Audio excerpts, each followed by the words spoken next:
ओम नमो अर्यंताणम नमो सिद्धाणम नमो आर्याणम नमो वज्जायाणम नमो लोहे सव्वसाहुणम। मंगलम भगवान वीरो मंगलम गौतमो गणी मंगलम कुंद कुंदार्यो जैन धर्मोस्तु मंगलम। ओंकार बिंदु संयुक्तम नित्यं जायन्ति योगिनः कामदं मोक्षदं चैव ओंकाराय नमो नमः। अहोपकार जिनवर्णो कुंदनो ध्वनि दिव्यनो जेन कुंद ध्वनियाप्या अहो आ गुरु कहाननो। तुझ ज्ञान ध्यान नो रंग अमया दर्श रहो हो शिव पद तक तुझ संग माता हाथ ग्रह।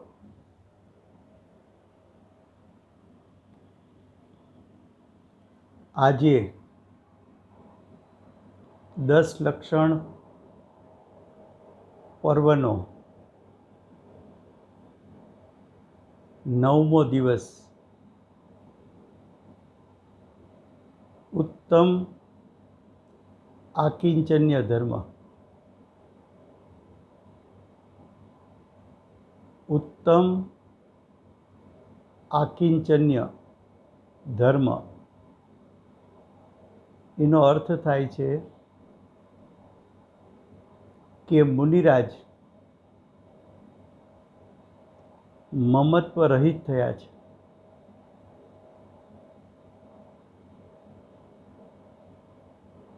એમનો અર્થ થાય છે કે મુનિરાજ મમત્વ રહિત છે। छठे सातवें गुणस्थान पर झूलने वाले नग्न दिगंबर संत, वन जंगल में रहने वाले, आत्मा की समाधि लगाई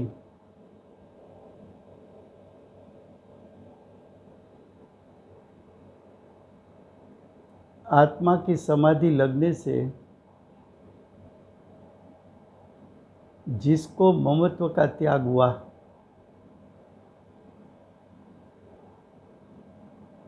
ममत्व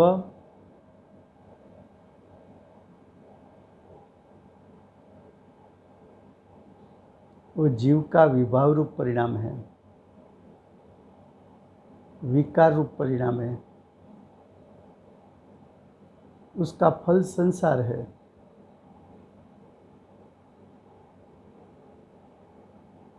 ममत्व छोड़ने जैसा है, हेय तत्व है।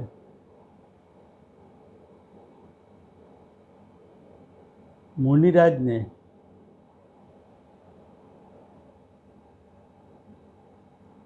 पद्मनंदी पंचविंशति में मुनिराज ने उत्तम आकिंचन्य धर्म उसका स्वरूप समझाने के लिए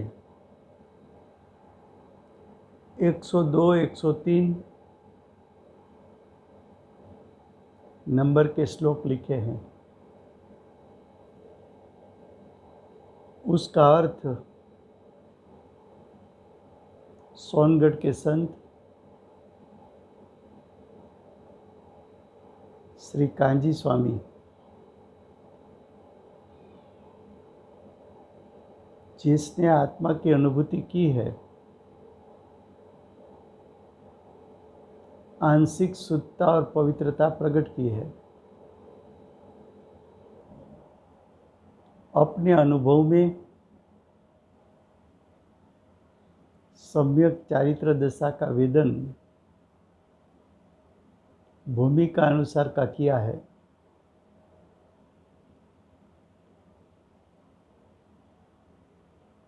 ऐसे पूज्य गुरुदेव 102 श्लोक का विस्तार करते हुए कहते हैं कि जिसका मोह गल गया, देखो त्याग की शुरुआत बाहर से होती है कि अंदर से शुरू होती है।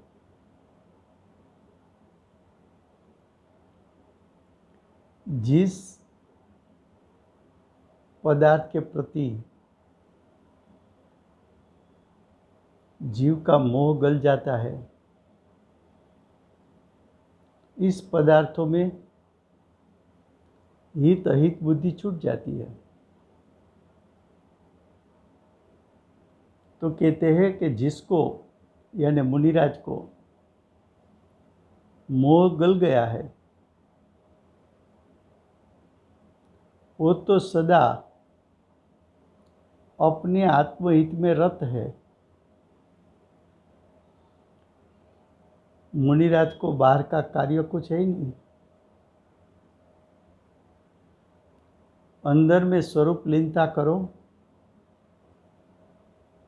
आत्म ध्यान लगा के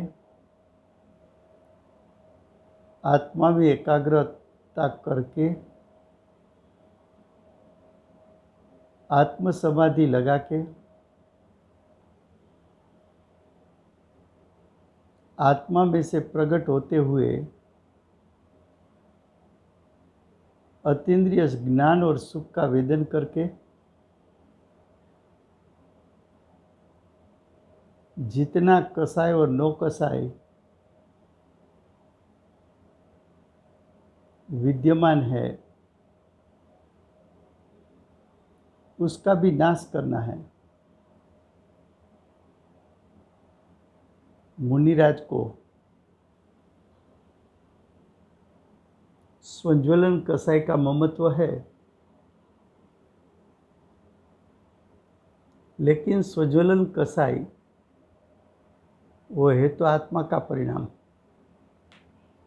है, अरूपी परिणाम है, विभाव रूप परिणाम। उसका फल है संसार। फिर भी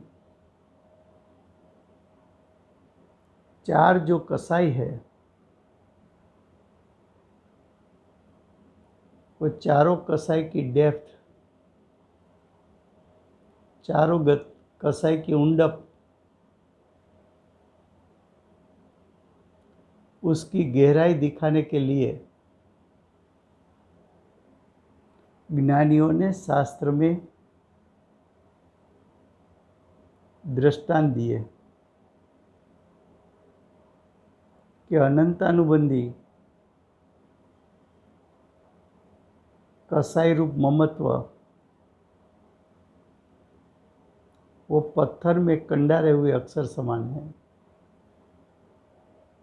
पत्थर में कंडारे शब्द उसको निकालना कितना मुश्किल है।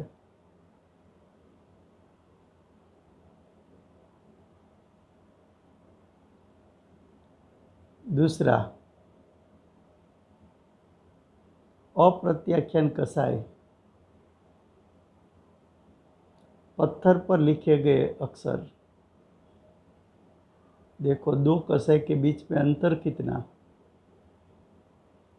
पत्थर में खुदाई करके लिखो और पत्थर पर लिखो,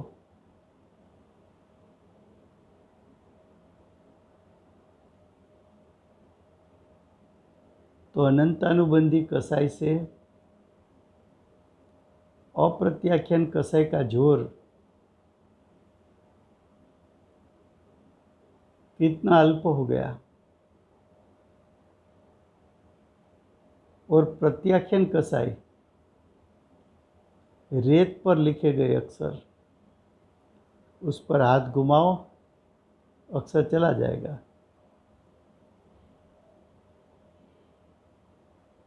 ऐसे 3 कसाई का तो जिसने नाश कर दिया, ऐसा ममत्व तो चला गया।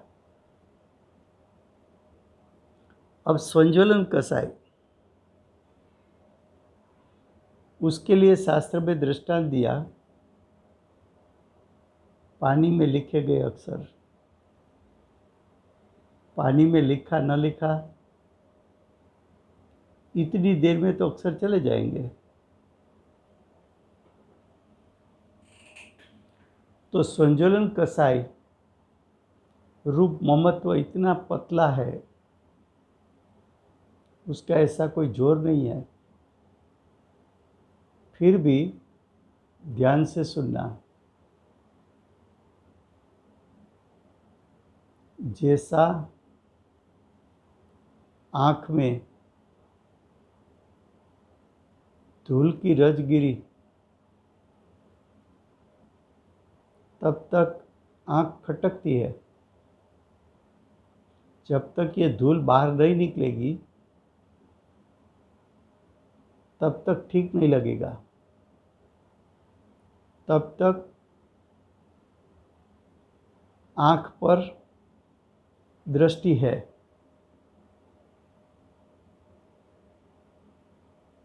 उसकी खटक पर उपयोग चला जाता है।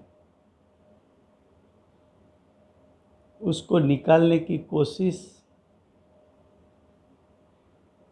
कंटिन्यूअस चालू है।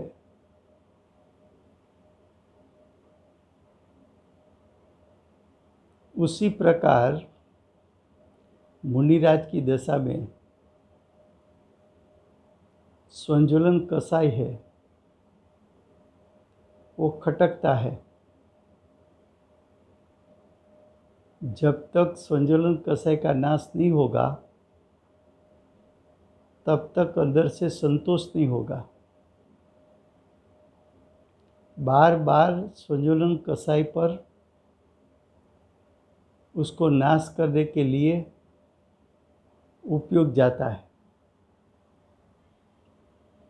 ऐसा अल्प ममत्व मुनिराज की भूमिका में है।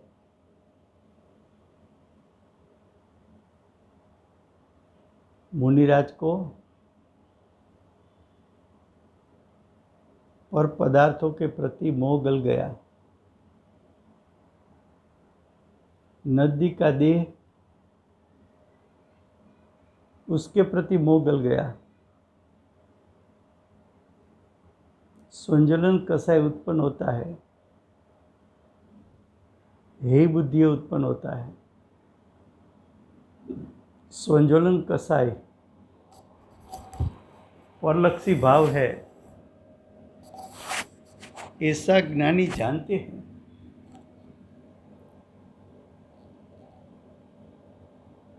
स्वंज्वलन कसाई कसाई है, बंध का कारण है, ज्ञानी जानते हैं। मुनिराज की पुरुषार्थ की कमी के कारण स्वंज्वलन कसाई उत्पन्न हो सकता है, वो भी ज्ञानी जानते हैं। स्वंज्वलन कसाई उत्पन्न होने से यथाख्यात चारित्र प्रकट नहीं हो सकता है। वो यथाख्यात चारित्र के घातक है, वो ज्ञानी जानते हैं। जो स्वंज्वलन कसाई का स्वरूप जानता है मुनिराज, कि जो भाव दुखदायक है, ऐसा जिसके ज्ञान में आ गया, वो कसाई कब तक टिक सकता है। स्वंज्वलन कसाई मेरा स्वरूप नहीं है।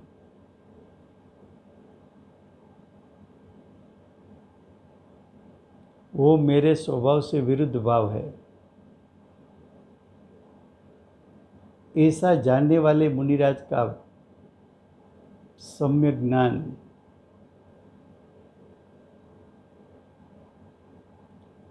वो कसाई को रखेंगे कि उसका नाश करेंगे? वो संजोलन कसाई को जला देंगे, नाश कर देंगे? देखो क्या कहा, जिसका मोह गल गया है, मुनिराज तो सदा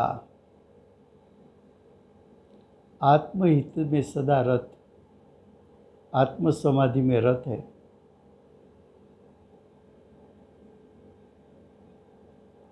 पवित्र चारित्र के धारण करने वाले मुनिराज है। ऐसी मुनिराज की भूमिका को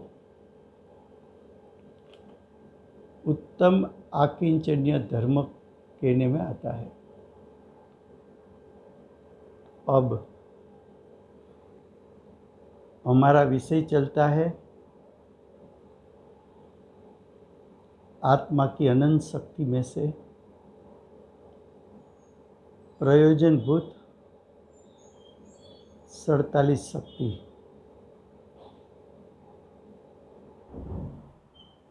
सड़तालीस शक्ति में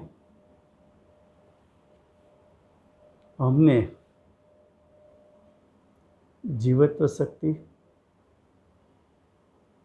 चिति शक्ति, दर्शी शक्ति और ज्ञान शक्ति इतनी समझाने की कोशिश की है, वो भी समय की मर्यादा को देखकर संक्षिप्त में समझाने की कोशिश की है। आज हमें सुख शक्ति समझना है।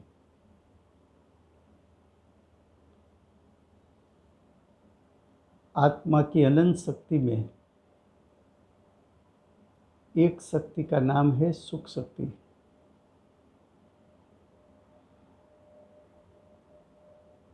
सुख शक्ति सिर्फ आत्मा में है,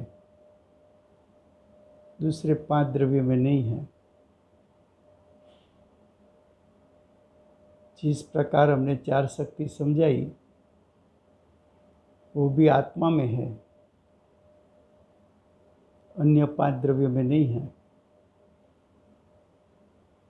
सुख शक्ति का अर्थ है सुख नाम का स्वभाव।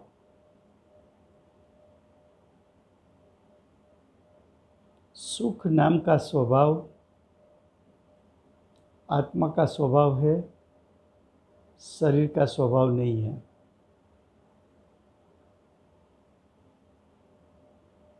सुख स्वभाव त्रिकाल है, क्षणिक नहीं है। सुख स्वभाव आत्मा में अभेद है, आत्मा से बाहर नहीं है। सुख स्वभाव आत्म स्वभाव में से भिन्न नहीं हो सकता, इसलिए तेरा सुख स्वभाव तू दूसरे को अर्पण नहीं कर सकता।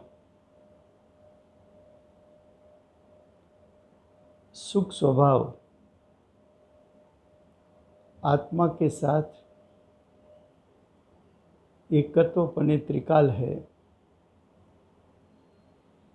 आत्मा सुख स्वभाव का त्याग नहीं कर सकता। त्याग नहीं कर सकता तो किसी को दे भी नहीं सकता। सुख शक्ति आत्मा के असंख्यात प्रदेश में व्यापी हुई है।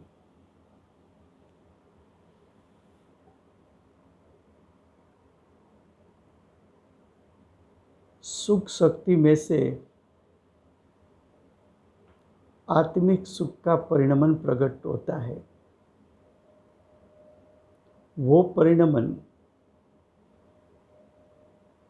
प्रति समय एक परिणमन प्रकट हो सकता है।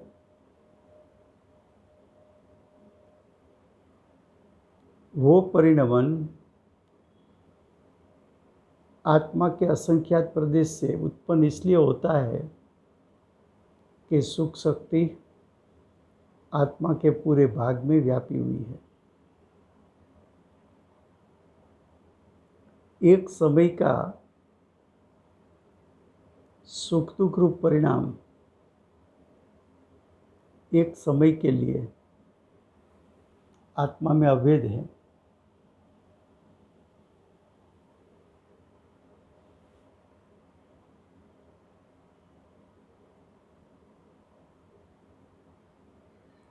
तो आत्मा, उसका सुख गुण और उसके सुख गुण की पर्याय तीनों अभेद है। इसलिए अर्यंत परमात्मा आत्मिक सुख का भोगोटा करने वाला तीर्थंकर परमात्मा, जिसको परिपूर्ण अतीन्द्रिय सुख प्रकट हुआ है, वो परिपूर्ण अतीन्द्रिय सुख प्रति समय नया नया प्रकट होता है। प्रकट होता है सुख स्वभाव में से, प्रकट होता है आत्मा के असंख्यात प्रदेश में।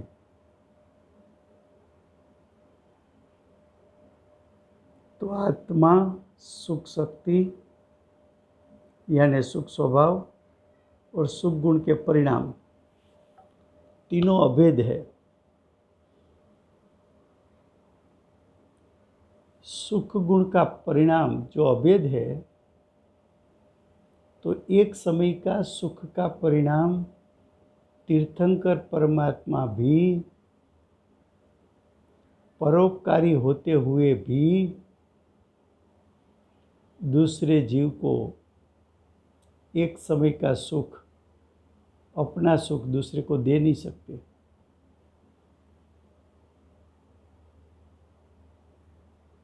तीर्थंकर परमात्मा अपना सुख दूसरे को नहीं दे सकते। तो क्या तू विश्व के जीवों को सुखी कर सकता है? जो तीर्थंकर परमात्मा को अनंत ज्ञान, अनंत दर्शन,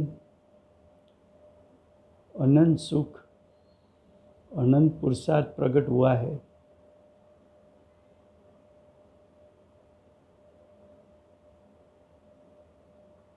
तीर्थंकर परमात्मा को सुख उत्पन्न हुआ, स्व में से उत्पन्न हुआ, स्व के पुरुषार्थ से उत्पन्न हुआ,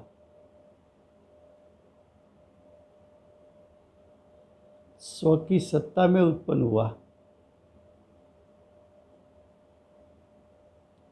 ये जो सुख पर्याय में प्रकट हुआ, वो पर्याय सिर्फ एक समय की,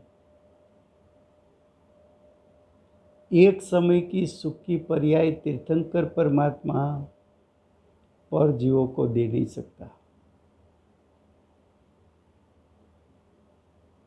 हाँ, तीर्थंकर परमात्मा सुखी होने का मार्ग दिव्य ध्वनि के माध्यम से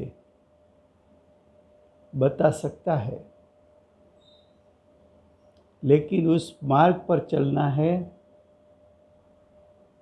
तो तुझे तेरे पुरुषार्थ से चलना होगा।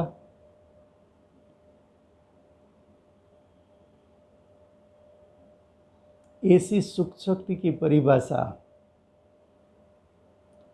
अमृतचंद्र आचार्य देव ने यहाँ परिशिष्ट में की है। सुख शक्ति की व्याख्या में ऐसा कहा कि सुख शक्ति किसको कहे, तो कि अनाकुलता जिसका लक्षण है।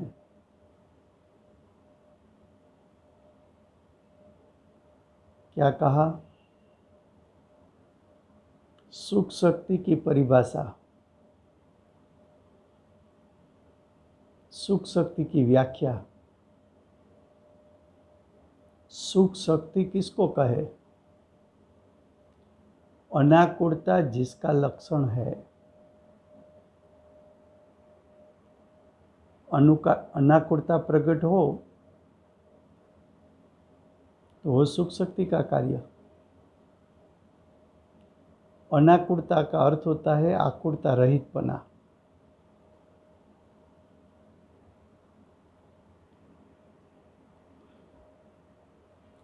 सुख शक्ति की व्याख्या अस्थि से नहीं की, नास्ति से की।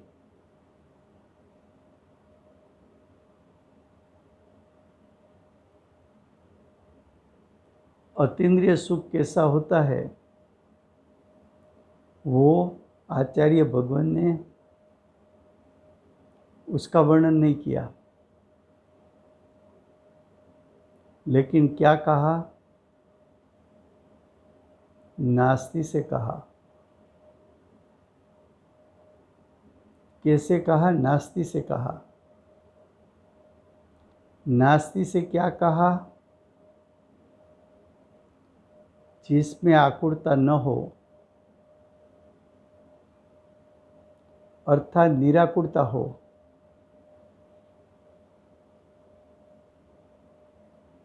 उसको सुख शक्ति कहने में आता है।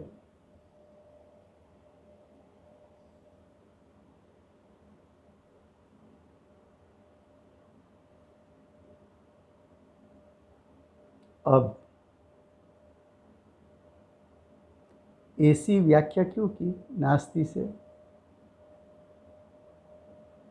तो कि अज्ञानी जीव को सुख शक्ति की प्रतीति कराना है, सुख शक्ति की विद्यमानता सिद्ध करना है। कैसे सिद्ध करें? तो आचार्य भगवान ने जिसका हमें अनुभव है,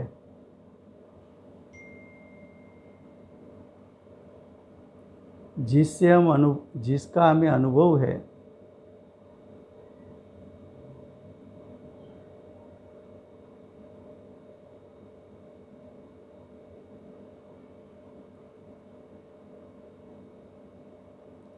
उस अनुभव रूप परिणाम के माध्यम से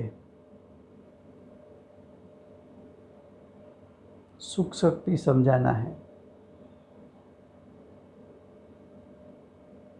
तो अज्ञानी जीव कहाँ खड़ा है? कि अज्ञानी जीव प्रति समय नई नई इच्छा करता है और इच्छा का फल उसको भुगतना पड़ता है।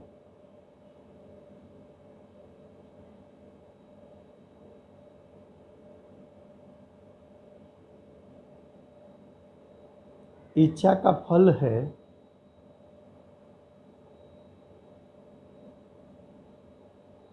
आकुलता, और आकुलता का वेदन होता है।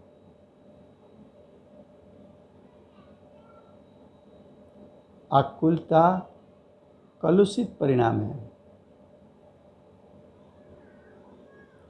आकुलता स्वाभाविक परिणाम नहीं है। आकुलता स्वाभाविक परिणाम हो तो टिकना चाहिए, आकुलता टिक नहीं पाएगी।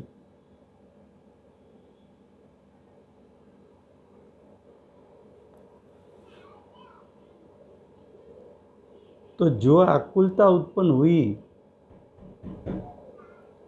उसका वेदन है कि नहीं है? तो क्या उसका वेदन है? वो वेदन तेरी स्वसत्ता में है कि नहीं है? तो कि मेरी स्वसत्ता में है। वो वेदन रूप परिणाम प्रकट हुआ तो उसके पीछे कोई स्वभाव होना चाहिए कि नहीं होना चाहिए? तो कि होना चाहिए। आकुलता दुख में परिणाम है, उसका अर्थ स्वाभाविक परिणाम नहीं है। उसका अर्थ कि आकुलता जो उत्पन्न हुई और जिस स्वभाव में से उत्पन्न हुई, उस स्वभाव ने विपरीत परिणाम उत्पन्न किया है, स्वभाव से विरुद्ध। तो आकुलता किस स्वभाव का परिणाम है? तो क्या आकुलता सुख शक्ति का विपरीत परिणाम है? ऐसी सुख शक्ति तेरे आत्मा में अभेद है। अगर वो तेरे आत्मा के साथ अभेद न होती तो तुझे आकुलता भी प्रकट नहीं होती। ये पुद्गल में आकुलता नहीं होती है। क्यों?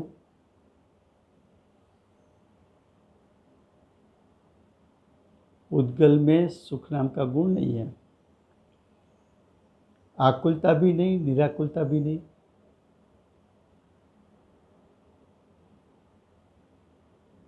सुख शक्ति आत्मा की एक शक्ति, त्रिकाल शक्ति।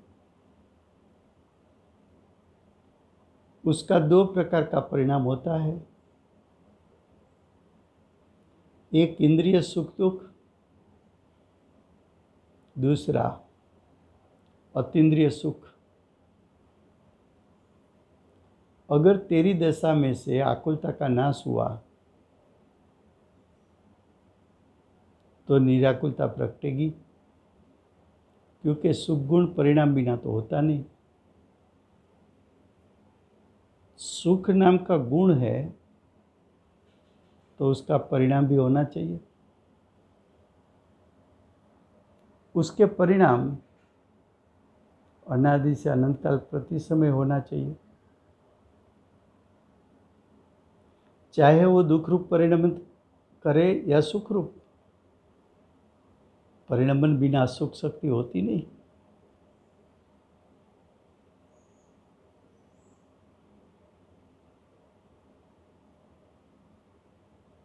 सुख तेरा स्वभाव है।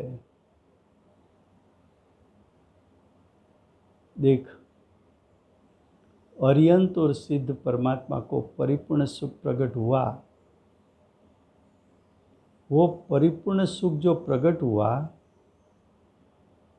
वो अर्यंत सिद्ध परमात्मा के आत्मा में से आया कि बाहर के परद्रव्यों में से आया? तो कि अर्यंत सिद्ध के आत्मा में से आया। अर्यंत सिद्ध के आत्मा में से परिपूर्ण सुख प्रकट हुआ तो अर्यंत सिद्ध परमात्मा के पास सुख नाम का स्वभाव होना चाहिए कि नहीं होना चाहिए? नहीं तो सुख आएगा कहाँ से?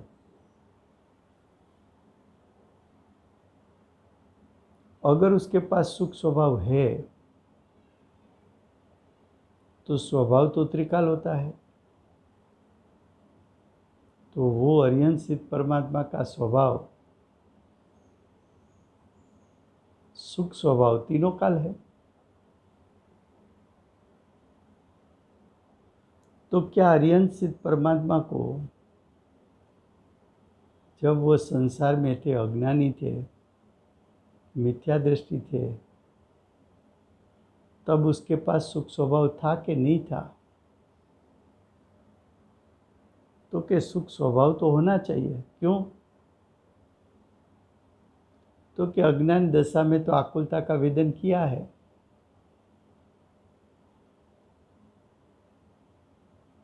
अगर निराकुलता सुख गुण में से प्रकट होती है तो आकुलता भी सुख गुण का विपरीत परिणाम होना चाहिए।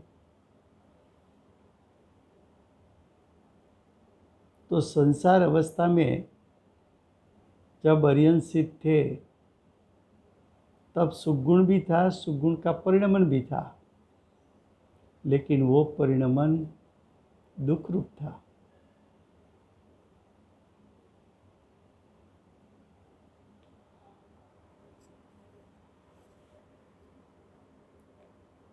तेरे पास सुख स्वभाव है। सुख स्वभाव तेरा स्वयं का स्वरूप है।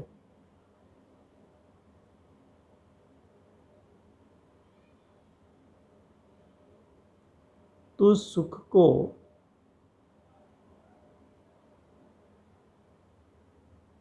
प्रकट कर सकता है। प्रकट करना चाहे तो भाव में सुख की संवेदना आना, सुख का स्वाद आना,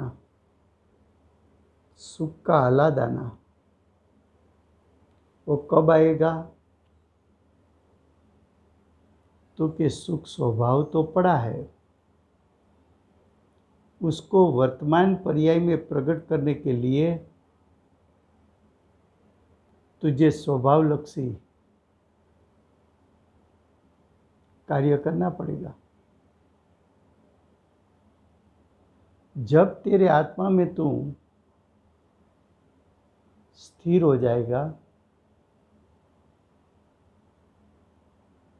तेरे आत्मा में तू एकाग्र हो जाएगा, जब तुझे सम्यक दर्शन, सम्यक ज्ञान, सम्यक चारित्र प्रगटेगा,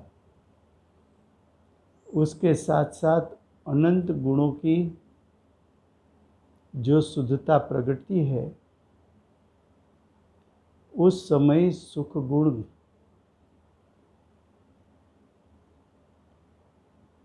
उसकी शुद्धता प्रगटने से तुझे तेरे आत्मा के असंख्यात प्रदेश से अतीन्द्रिय सुख का ऐसा आह्लाद आएगा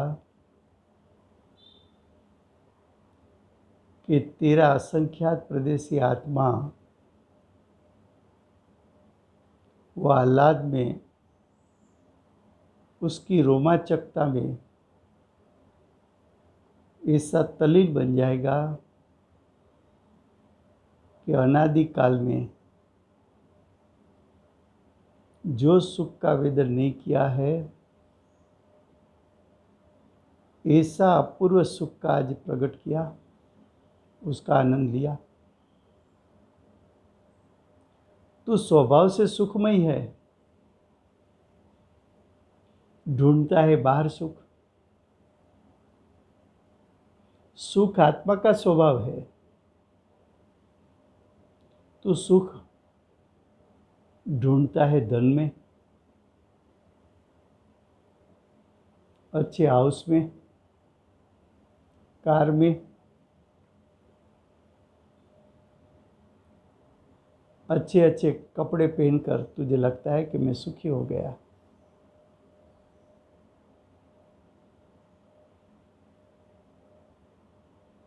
एक ये वस्त्र भी उसकी इच्छा की, उसमें कितनी आकुलता है। ये खरीदने के लिए तू पैसा कमाएगा, उसमें आकुलता। खरीद करने गया तो क्या लूँ क्या न लूँ, उसकी आकुलता।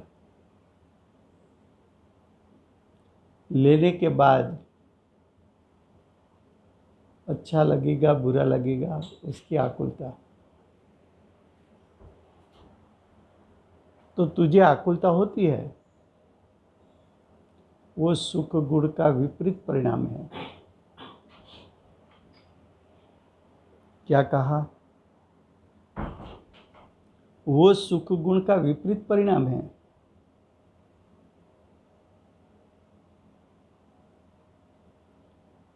तुझे जितनी स्वभाव की स्थिरता बढ़ती जाएगी, इतना सुख स्वभाव में पड़ा हुआ शक्ति रूप सामर्थ्य तेरे वर्तमान भाव में व्यक्त होगा।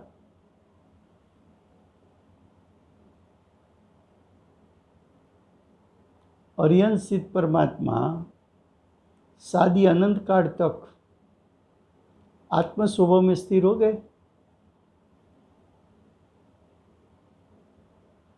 शादी अनंत काल तक स्थिरता कर ली।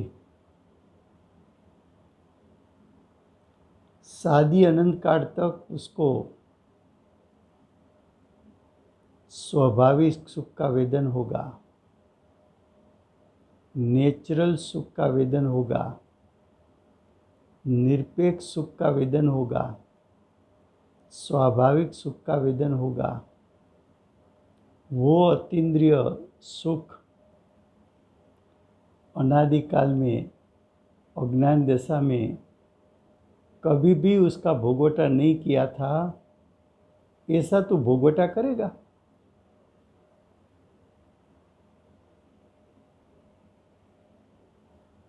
तेरे स्वभाव पर दृष्टि कर। स्वभाव में पड़ा हुआ सुख वर्तमान परिणाम में प्रकट होगा, उसका तुझे वेदन होगा। तू सुख स्वभाव से परिपूर्ण भरा हुआ हो, लेकिन वो सुख शक्ति रूप है, और शक्ति रूप सुख है, उसकी परिणाम में व्यक्तता करना उसका उपाय एक ही है। तेरी दृष्टि, तेरा ज्ञान उपयोग विनायक स्वभाव में स्थिरता करेगा, तब सुख शक्ति का शक्ति रूप सामर्थ्य कितना भरा पड़ा है वो तुझे प्रतीति में आएगा। और दृष्टि स्वभाव पर गिरी, उपयोग स्वभाव पर गिरा, उसी समय अनंत शक्ति जो सुत्ता रूप परिणमित होती है, उस समय सुख गुण भी अतीन्द्रिय सुख रूप परिणमित होकर उसी समय तुझे उसका वेदन आएगा। उस समय सुख के साथ ज्ञान भी अतीन्द्रिय प्रकट हुआ है। दोनों गुण के परिणाम वेदन युक्त है। उसका वेदन का ज्ञान ज्ञान करेगा, ज्ञान स्वयं का ज्ञान करेगा और सुख के वेदन का भी ज्ञान करेगा। तुझे आकुलता उत्पन्न होती है, वो आकुलता आई कहाँ से, उसका निर्णय कर। आकुलता जहाँ से आती है वहाँ आकुलता का नाश होगा, तो सुख भी वहीं से आएगा।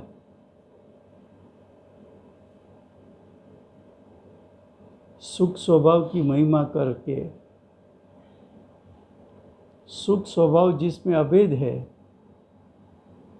ऐसे सुखमय आनंदमय आत्म स्वभाव का महिमा करके आत्म स्वभाव में स्थिर हो जा। सुख उद्गल का स्वरूप नहीं है। तूने अनादिकाल से सुख की प्रकटता के लिए उद्गल में प्रयत्न किए। ज्ञानी कहते हैं एक बार तेरा सुख स्वभाव तेरे आत्मा में है, वहाँ एक बार प्रयत्न तो कर, तुझे अवश्य अतीन्द्रिय सुख की प्रकटता होगी।